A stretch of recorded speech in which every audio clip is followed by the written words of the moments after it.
Mga kaibigan, oras na naman para kumain. So yun mga kaibigan, nagpabili nga pala ako ng pagkain sa labas at binilihan naman po ako ng lechon paksiw. Sa halagang 75 pesos po ay sulit po yung pagkain mga kaibigan. Dahil nga umalis ako ng bahay at hindi ako nag-almusal dahil nga may pinuntahan ako na importanteng bagay mga kaibigan. At dito nga pala ako kumain sa loob ng opisina ng kaibigan ko. Kung mapapansin nyo mga kaibigan, naka-jacket po ako dyan habang kumakain dahil sobrang lamig po ng loob ng opisina niya. At habang kumakain nga pala ako dyan ay nararamdaman ko ang sobrang lamig kasi sa totoo lang hindi talaga ako sanay sa malamig mga kaibigan. Kasi yung gamit namin sa bahay ay electric fan lang. Kasi nga mahirap lang kami. Kaya napapaisip ako sa kaibigan ko kung tinatablahan ba ito ng lamig.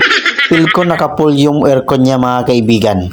Kaya pala walang tumatagal sa opisina niya dahil sa sobrang lamig. Baka paglabas ay magiging frozen na. Aywan ko ba sa kaibigan ko, manid na ata to sa lamig. Dahil dyan tapos na po akong kumain. Follow, like, and share. Salamat!